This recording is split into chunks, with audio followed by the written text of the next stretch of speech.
having the conversation with a loved one about their memory care can be daunting if we don't know where to start. But our next guest is here to help us with that journey. Welcome to Janine Kinsey from our sponsor, American Senior Communities, to walk us through this important conversation. Hi, Janine. Welcome to the show. Thank you for having me. We're so glad you're here. Being here. This is really an important topic because we know our loved ones, we're going to see them slow down as time goes on.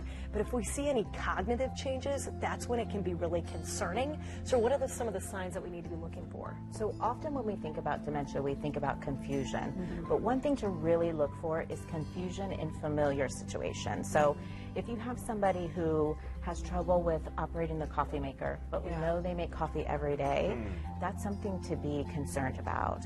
And then something some people don't think about are changes in mood and behavior. So if somebody who's normally very easygoing and pleasant becomes really agitated and irritated about everything, that's a concern.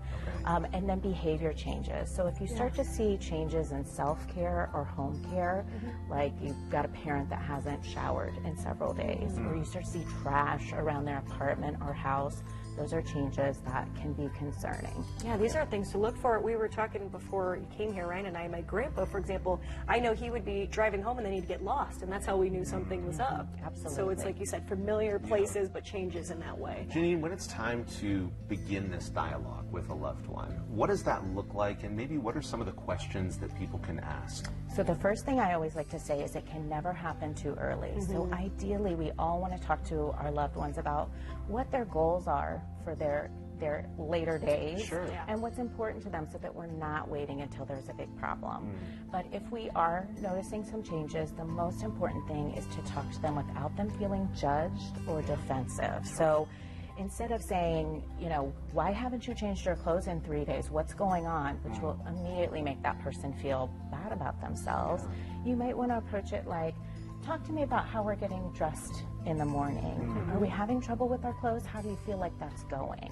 And involving them in those questions as much as possible, drawing information out from them instead of really kind of pushing the issue and making them feel judged. Leading with that compassionate curiosity. So true. Absolutely. I like the concept of asking how they feel about it, too, because that's just, like you said, a genuine way to say, how do you feel about this and what's going on? I want to talk to you about your memory care services, because that is something that you guys are able to offer someone's loved one who might be watching right now. Yes, we offer trained staff. So in how to respond, these are a lot of changes that we're talking about. We talked about cognition, mood, behavior, and our staff are trained with how to respond to that. And then my absolutely favorite thing about our memory care is our structured programs that we have every day. So it changes things from people not just being entertained, but gives them a way to fulfill needs like being social, feeling accomplished, I made something, and then being creative. So those are all amazing things we offer. I love that. Janine, what's the first place that people should go to learn more about American Senior Communities? Visit our website at asccare.com. Wonderful. Janine, thank you so much. I know we have the information on the bottom of your screen if you'd like to contact them, and we appreciate your expertise today. Thanks, Thank you. Janine. Thank you. There's more Indie Now coming up right after this.